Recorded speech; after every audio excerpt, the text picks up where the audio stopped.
Good morning from Radically Rational and radicallyrational.com.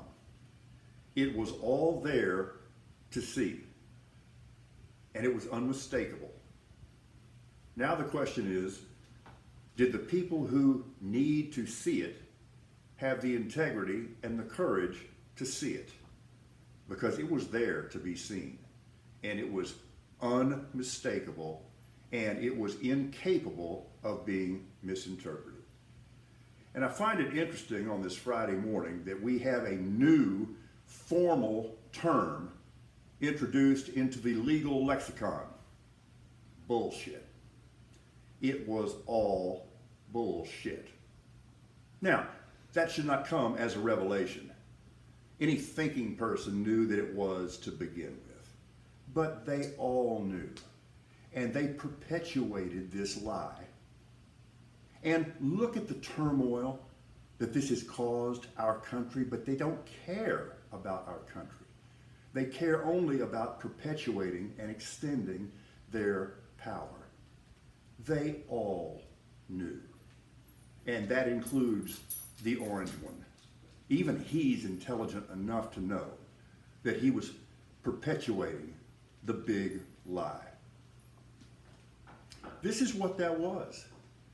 It was a coordinated, planned insurrection with a lot of premeditation and a lot of violence.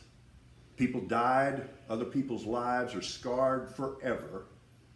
And it was an attempt, a conscious attempt, to take the train of state in America and throw it off the tracks. It was an attempt to keep Congress from doing its job. And they all knew it was based on a lie. It was an insurrection. It was treasonous. And at the strategic level, we had slates of false electors. And for what?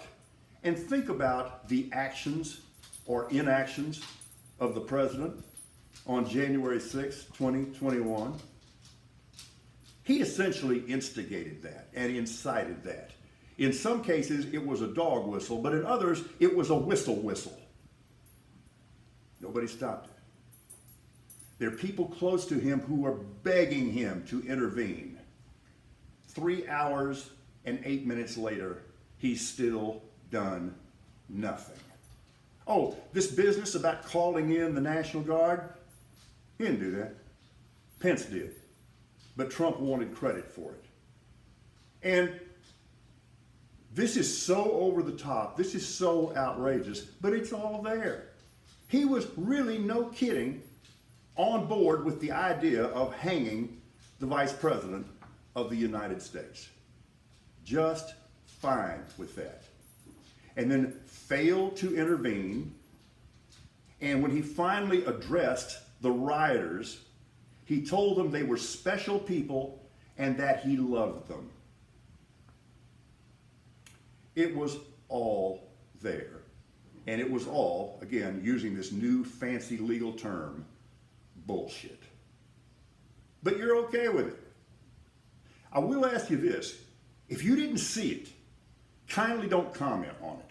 And kindly don't try to rebut this if you haven't seen it. If you lacked the attention span, or in many cases, the courage to confront it. This will be the only rebuttal, because it's the only rebuttal they ever have. Hoax, fake news, witch hunt, media bias, lamestream, yeah, or my very favorite, nuh-uh. Sorry, children, is too. The path to fascism is always led by people who are telling us we're overreacting. We have underreacted. That was an attempt to overthrow the government of the United States, and it was almost successful.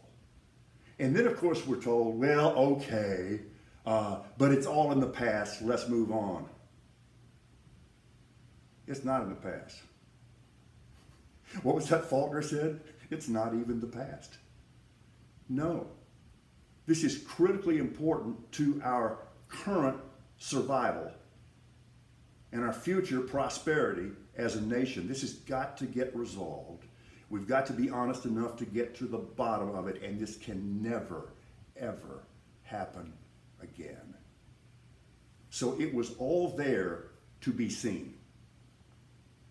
And what was there to be seen was clear and unmistakable and irrefutable. So now it's time for the ostrich flock. By the way, is it a flock of ostriches or a gaggle? Somebody clear that up for me. But it's now time for the American ostriches to finally have the courage to pull their heads out of the sand. And one more thing, we're often told by apologists for the orange one that this is all about mean tweets. Are you kidding? You're actually trying to diminish this to that? Oh, to have been there the day the talking points went out. It was all there to be seen. And the judgment is going to be harsh. And you want to dog Liz Cheney? Paraphrasing here, Donald Trump won't be around forever, but your dishonor will. Kevin McCarthy in particular, are you listening? But this session with this is over. Sine die. One more thing. These now former PGA Tour players, 17 of them, got exactly what they deserved. Jay Monahan, the commissioner, did exactly what he said he was going to do. These 17 golfers collectively yanked it into the trees and can't see the forest because in addition to being immoral and unethical, their actions were bad business. They were looking for a blood money grab, but this is going to cost them money. Just this morning, Bryson DeChambeau just lost his endorsement deal with Rocket Mortgage. Wishing everybody a peaceful and happy weekend. BB and I are on our way to my 50th high school reunion. That's the quickest half century I've ever experienced. Thank you. We invite you to visit radicallyrational.com, see the news blog, see the sports blog, see the podcast that's up there. Have a good weekend. We're Radically Rational.